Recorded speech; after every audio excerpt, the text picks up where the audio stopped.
मैं गणेश जी को प्रणाम करता हूँ, शिव जी को प्रणाम करता हूँ, विष्णु भगवान को प्रणाम करता हूँ, ब्रह्मा जी को प्रणाम करता हूँ, सभी देवी देवताओं, यक्षों, पितरों सभी को प्रणाम करता हूँ। प्रहलाद, नारद, पराशर, पुंडरीक, व्यासाम्बरी, शुक, शौनक, भीष्म, दाल्यभ्यान, रुक्मांगद, अर्जुन, विभीषण आदीन पुण्यानि मान परम भागवतांस स्मरामि। शुरू करते हैं 77वां अध्याय शाल्व उद्धार। श्री सुखदेव जी कहते हैं, परीक्षित, अब प्रद्युम्न जी ने हाथ मुंह धोकर कवच पहन धनुष धारण किया और सारथी से कहा कि मुझे वीर द्युमान के पास फिर से ले चलो। उस समय द्युमान यादव सेना को तहस नहस कर रहा था। प्रद्युम्न जी ने उसके पास पहुंचकर उसे ऐसा करने से रोक दिया और मुस्कुराकर 8 बाण मारे। 4 बाणों से उसके 4 घोड़े और एक एक बाण से सारथी, धनुष, ध्वजा और उसका सिर काट डाला। इधर गद, सात्यकी, सांब आदि यदुवंशी वीर भी शाल्व की सेना का संहार करने लगे। सौभ विमान पर चढ़े हुए सैनिकों की गर्दनें कट जाती और वे समुद्र में गिर पड़ते। इस प्रकार यदुवंशी और शाल्व के सैनिक एक दूसरे पर प्रहार करते रहे। बड़ा ही घमासान और भयंकर युद्ध हुआ और वह लगातार 27 दिनों तक चलता रहा। उन दिनों भगवान श्री कृष्ण धर्मराज युधिष्ठिर के बुलाने से इंद्रप्रस्थ गए हुए थे। राजसूय यज्ञ हो चुका था और शिशुपाल की भी मृत्यु हो गई थी। वहां भगवान श्री कृष्ण ने देखा कि बड़े भयंकर अपशकुन हो रहे हैं। तब उन्होंने कुरुवंश के बड़े बूढ़ों, ऋषि मुनियों, कुंती और पांडवों से अनुमति लेकर द्वारका के लिए प्रस्थान किया। वे मन ही मन कहने लगे कि मैं पूज्य भाई बलराम जी के साथ यहाँ चला आया। अब शिशुपाल के पक्षपाती क्षत्रिय अवश्य ही द्वारका पर आक्रमण कर रहे होंगे। भगवान श्री कृष्ण ने द्वारका में पहुंचकर देखा कि सचमुच यादवों पर बड़ी विपत्ति आई है। तब उन्होंने बलराम जी को नगर की रक्षा के लिए नियुक्त कर दिया और सौपपति शाल्व को देखकर अपने सारथी दारुक से कहा, दारुक, तुम शीघ्र से शीघ्र मेरा रथ शाल्व के पास ले चलो। देखो यह शाल्व बड़ा मायावी है, तो भी तुम तनिक भी भय ना करना। भगवान की ऐसी आज्ञा पाकर दारुक रथ पर चढ़ गया और उसे शाल्व की ओर ले चला। भगवान के रथ की ध्वजा गरुड़ चिन्ह से चिन्हित थी। उसे देखकर यदुवंशियों तथा शाल्व की सेना के लोगों ने युद्ध भूमि में प्रवेश करते ही भगवान को पहचान लिया। परीक्षित, अब तक शाल्व की सारी सेना प्राय नष्ट हो चुकी थी। भगवान श्री कृष्ण को देखते ही उसने उनके सारथी पर एक बहुत बड़ी शक्ति चलाई। वह शक्ति बड़ा भयंकर शब्द करती हुई आकाश में बड़े वेग से चल रही थी और बहुत बड़े लूक के समान जान पड़ती थी। उसके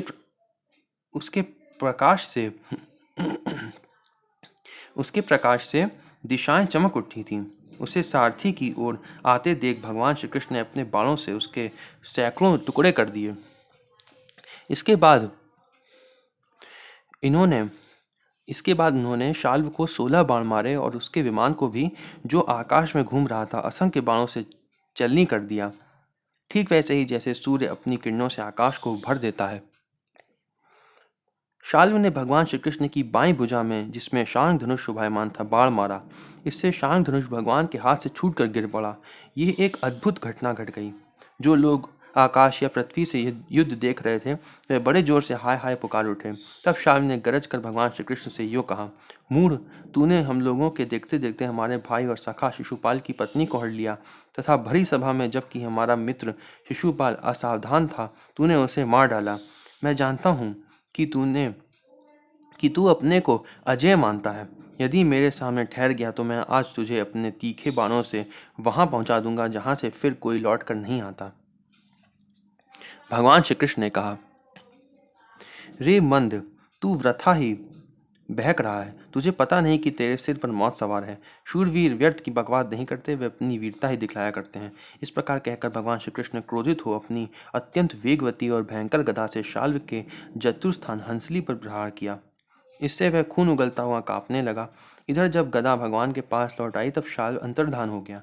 इसके बाद 2 घड़ी बीतते बीतते एक मनुष्य ने भगवान के पास पहुंचकर उनको सिर झुकाकर प्रणाम किया और वह रोता हुआ बोला, मुझे आपकी माता देवकी जी ने भेजा है। उन्होंने कहा है कि अपने पिता के प्रति अत्यंत प्रेम रखने वाले महाबाहु श्री कृष्ण, शाल्व तुम्हारे पिता को उसी प्रकार बांध कर ले गया है जैसे कोई कसाई पशु को बांध कर ले जाए। ये अप्रिय समाचार सुनकर भगवान श्री कृष्ण मनुष्य से बन गए। उनके मुंह पर कुछ उदासी छा गई। वह साधारण पुरुष के समान अत्यंत करुणा स्नेह से कहने लगे, ओह, मेरे भाई बलराम जी को तो देवता तथा अथवा असुर कोई नहीं जीत सकता। वे सदा सर्वदा सावधान रहते हैं। शाल्व का बल पौरुष तो अत्यंत अल्प है, फिर भी इसने उन्हें कैसे जीत लिया और कैसे मेरे पिताजी को बांध कर ले गया। सचमुच प्रारब्ध बहुत बलवान है। भगवान श्री कृष्ण इस प्रकार कह ही रहे थे कि शाल वसुदेव जी के समान ही एक माया रचित मनुष्य लेकर वहां आ पहुंचा और श्री कृष्ण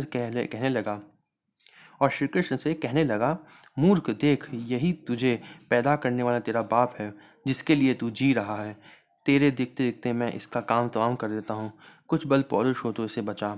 मायावी शाल्व ने इस प्रकार भगवान को फटकार कर माया रचित वसुदेव का सिर तलवार से काट लिया और उसे लेकर अपने आकाशस्थ विमान पर जा बैठा।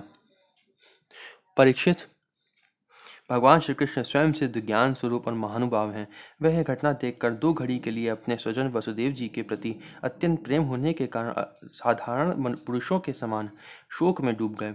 परंतु फिर वह जान गए कि यह तो शाल्व की फैलाई हुई आसुरी माया ही है, जो उसे मैदानों ने बतलाई थी। भगवान श्री कृष्ण ने युद्ध भूमि में सचेत होकर देखा, ना वहां दूत है, ना पिता का शरीर। जैसे स्वप्न में एक दृश्य दिख कर लुप्त हो गया हो। उधर देखा तो शाल्व विमान पर चढ़कर आकाश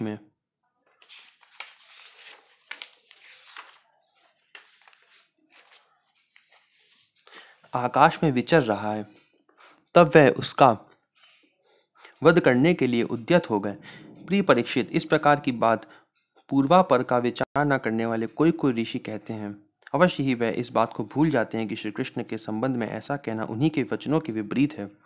कहाँ अज्ञानियों में रहने वाले शोक, मोह, स्नेह और भय, तथा कहाँ वह परिपूर्ण भगवान श्री कृष्ण, जिनका ज्ञान, विज्ञान और ऐश्वर्य अखंडित है, एक रस है। भला उनमें वैसे भावों की संभावना ही कहाँ है। बड़े बड़े ऋषि मुनि भगवान श्री कृष्ण के चरण कमलों की सेवा करके आत्मविद्या का भलीभांति संपादन करते हैं और उसके द्वारा शरीर आदि में आत्मबुद्धि रूप अनादि अज्ञान को मिटा डालते हैं तथा आत्म संबंधी अनंत ऐश्वर्य प्राप्त करते हैं। उन संतों के परम गति स्वरूप भगवान श्री कृष्ण में भला मोह कैसे हो सकता है। अब शाल्व भगवान श्री कृष्ण पर बड़े उत्साह और वेग से शस्त्रों की वर्षा करने लगा था। अमुक शक्ति भगवान श्री कृष्ण ने भी अपने बाणों से शाल्व को घायल कर दिया और उसके कवच, धनुष तथा सिर की मणि को छिन्न भिन्न कर दिया। साथ ही गदा की चोट से उसके विमान को भी जर्जर कर दिया। परीक्षित, भगवान श्री कृष्ण के हाथों से चलाई हुई गदा से वह विमान चूर चूर होकर समुद्र में गिर पड़ा। गिरने के पहले ही शाल्व हाथ में गदा लेकर धरती पर कूद पड़ा और सावधान होकर बड़े वेग से भगवान श्री कृष्ण की ओर झपटा। शाल्व को आक्रमण करते देख उन्होंने भाले से गदा के साथ उसका हाथ काट गिराया। शाल्व को आक्रमण करते देख उन्होंने भाले से गदा के साथ उसका हाथ काट गिराया। फिर उसे मार डालने के लिए उन्होंने प्रलयकालीन सूर्य के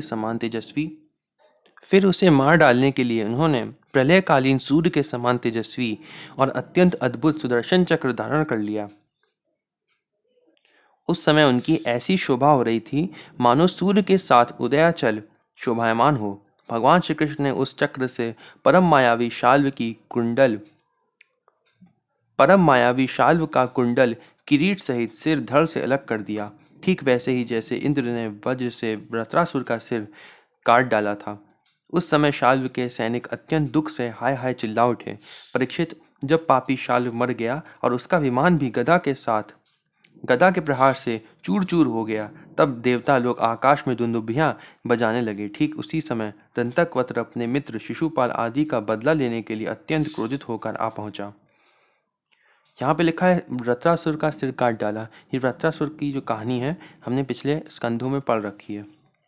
ठीक है, ये अध्याय यहीं पे समाप्त होता है। हम लोग अगला अध्याय अगली वीडियो में पढ़ेंगे। आप ज़रूर देखिएगा। और एक टेलीग्राम ग्रुप है, उसका लिंक जो है वो डिस्क्रिप्शन में दिया हुआ है, तो उसमें भी आप ऐड हो सकते हैं और कोई भी प्रश्न पूछ सकते हैं शास्त्रों से रिलेटेड, शास्त्रों से संबंधित कोई भी प्रश्न पूछते हैं उस ग्रुप में। अध्याय यहीं पे समाप्त होता है। ओम नमो भगवते वासुदेवाय।